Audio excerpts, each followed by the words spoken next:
Hello, fellow traders. 'Tis I, TheRumpledOne, coming to you on Thursday, May the 26th. The year's 2022. Let's talk trading. Risk, Part 16. These videos are for educational purposes only. Your results may differ from mine. Okay, we've been talking about risk this month, and what I'm going to do today is I'm going to go through the charts that I normally show, and I'm going to show where you should probably put the stop loss. Now, as we've seen this screen at least once or twice before, the risk is how much you're willing to lose per trade. So if you identify where the stop loss is, then you need to if you identify where the stop loss is, then you're going to have to recalculate your position size to make sure you don't lose more than you're willing to lose on that trade. So starting with the monthly chart, is there a trade that we would do off the monthly chart? Well, there's at least two that I can think of. One would be the monthly open crossover, and right now it looks like we're about ready to cross over it, and it looks like we probably have today, considering where the high is and where the low is for the month. So it looks like, I think we have crossed over it today. So the monthly open is 125.76. So where would you put your stop? In that particular case, you might say, well, use the buy zone. If it goes against me 10 pips, I'm out. So then you calculate your position size accordingly. Now, what's the other trade? Well, the wick zone. So if it's in the lower wick zone, and say you were taking that a short, well, you might look at the range of that wick zone. So in this case, it would be the close 74 minus the low. Let's call it 75 and 11. Well, you might take half of that, or you might take a quarter or 25% of that and go, if it moves against me that much, then I'm probably out of the trade. So that's how you would analyze where and come up with where to put the stop. On the weekly, ditto, it's the same thing. Now, let's say you were fading the pivot. Well, you never really got a trigger to fade the pivot because it only dropped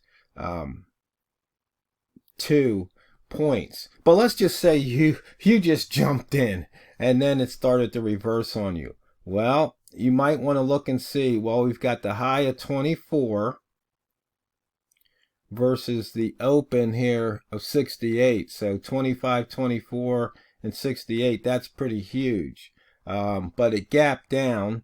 So once again, we've got an open of 68 and we've got a close here of 88. That's 20 pips. So you might say, you know what, if it gets in to the wick zone of this candle, maybe I'll stop out. So that's then, once again, you would compute your position size and then place your stop accordingly. Now people also say, well, where do you take profit? That's a good question. There's many reasons to exit a trade when you have profit. One is because you have profit. Let's take the money off the table. Let's make sure that money is no longer at risk. Number two, maybe it ran up really quick. And usually if it runs up really quick, when that candle closes, it starts to drop. I usually just jump out. Maybe you say you ratchet, you move the stop up and let it ride. Maybe if you're up 5 pips, you move it to break even plus 1. A lot of people say, well, it takes me out. Well, then maybe you don't move it up then. Maybe you wait till it gets to, break even plus 10. Then you move it up to break even, the profit to be at break even plus 1, then maybe you move your stop to break even plus 10. And then maybe you get more, maybe you don't. You know, that's on you. It's, you know, how much do you trust your ability to predict the future? That's what it gets down to. And if you're good at it and it works out in your favor more often than not, then take it. You know, for me, I know usually when I first get in a trade, and if it gives me a pip or two, I'll take it real quick because usually it'll reverse. And then I might get a second opportunity to jump in the trade. Okay, opening range. Well, let's see. We had a high of 26.20 today. Did we cross over that monthly open? Well, we'll see on the other chart. Yeah, we did. There's the monthly, the opening day for the month right there. So we did cross that monthly open. We crossed the high of the opening day for the month, and then it pulled back. So we were just talking about taking profit here. Let's see, where was that opening range high? It was at 25.96.8. Let's call it 25.97. And it got up to 26.20. Well, there's about 20 pips on the table. And then if you look left, you see it didn't make a new high.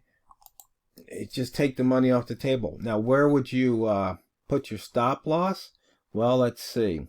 If you took the trade, depending on where you took the trade, if you took it at the that monthly open crossover, then like I said, maybe it's a buy zone. You know, if it drops 10 pips against you, you're out. If you took the trade here at the high, you know, looking left, you can see right here, maybe when it dropped below the high of this candle, 14. So it was up to 20 and it dropped down to 14. So, and if you got in at, where did we say was the open or the high, that opening high? Yeah. So you'd still get out with about roughly 16, 17 pips. It's a nice trade. You don't know if it's going to go higher or not. So you just look to the left, pick a spot that if it crosses below it, then you're out. Because obviously price got to this level, couldn't hold it, it got pushed back. Price got to this level next day, it pushed back. So until it breaks out of these levels, it's chances are it's a good chance it's going to push back. Okay, we talked about the yearly open. We trade that the exact same way as just like a buy zone. We're 960 below the open.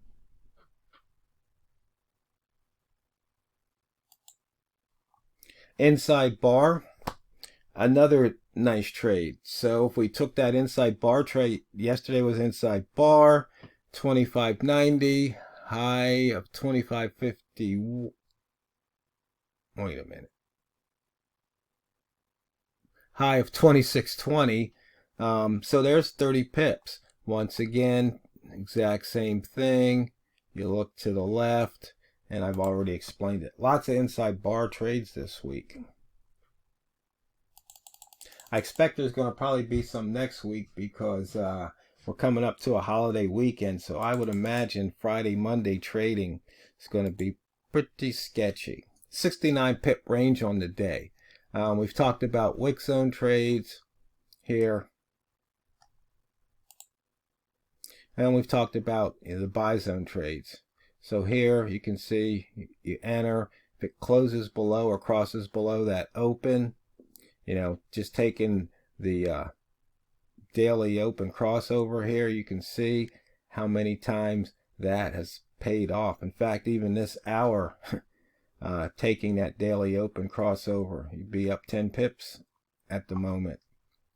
And if you're waiting on the buy zone, you'd be entering just about here. Now, where would you set your stop? Once again, right here, where would you take profit? I'd be looking, if it got to this area and then reverse to this level, I'd be taking my profit off the table. If it hits this level and breaks, And then once again, right here is where I'd be looking to take profit. If it dropped below this one, then I'd be looking to take profit. If it, or I move my stop loss here, so if it came back to this level and crossed it, that's when I'd be taking profit. Rat zone. Where do you set your stop loss? Well, if I was a green rat, I'd set it, maybe 1 pip below the daily low. If I'm a red rat, 1 pip below the current daily high. That's current daily low. Where do you take profit? Well, if I got up into the red rat zone, I'd be looking to take profit. I would just be looking for a rat reversal to take me out of the trade possibly. Or I would look left. So right here you can see it didn't make a new high. It dropped into the body of this candle. That's about time to get out. Actually, that would be a holo trade because that might have been the high. Well, that'd be a M15 highest open right there. Drops below that highest open, you're out. If anything, you get out with a long profit and then you go short. If you wanted to be a Yale student as opposed to being a rat and only trading one direction. Yeah, you could say the rat goes to Yale, right? Okay, pivot trades. Well, you want to fade the pivot from open to pivot. Where do you put your stop? That's kind of up to you. You have to say, well, and it depends on when you get that signal. Maybe you put a 5 pip stop, a 10 pip stop, but as far as, or you look to the left to see what makes sense. Where should I stop out? Where do you take profit? Well, if you enter short at the pivot here, it says bias is long. So if you entered long near the pivot, then if it hits R1, breaks that yesterday's high, that's when you start looking. So it's like, okay, if it gets to the pivot and comes back below it, how about just take the profit? Because that would have been a nice trade. So the idea is not to get too greedy, and it's just to have some kind of structure, as Walter likes to say, around your trade. Okay, today we missed this week we've missed the weekly pivots. Today we missed the pivot by 5 pips. So we'll see what happens there. And we got 3 missed pivots this month, and we had 2 in a row there, 16th and 17th. So once again, where would you put your stop? You just have to decide how many pips you want to risk. Or like I said, you could look left to see if it makes sense where to stop out. I've already talked about the wick zone trades. If you're getting in one side, you might want to get out at the halfway point or the 25% point or just a certain number of pips and see what happens here. And when to take profit? Well, right here, you see you were in profit. It came down, then it didn't break this wick, broke or this low, came back and was going the other way on this low. Take your profit. It's not difficult. Here we have, oh wow, looks like I should have had my trading screen up. There's a nice trade right here. So far be up 4 pips. And then this is one of those ones, see, it went from 61. If you got in at 61, it hit a high of 62.9. There it gave you a pip. Now, if you moved your break even to break even plus 1, if you're looking for more, you would have gotten stopped out. So you put your stop maybe 1 pip below this low here. So if you got in, because it hit that level, so you got in there, it pulled back. So if your pip was below here, it wasn't really threatened. And then now you get in the trade, it comes in here, goes back up, comes down. But you leave your stop alone. Now, maybe you get stopped out and you lose about 5 pips. But then you go, okay, high or low. So it gets in here. This trade opens, immediately goes up, high or low. Now we're in this trade, and we'll just have to wait and see what happens. Because it's not what you trade, It's how you trade it. So I hope that helped today, boys and girls and non-binaries. So go out there and drain the banks. This is the Rumpled One, over and out.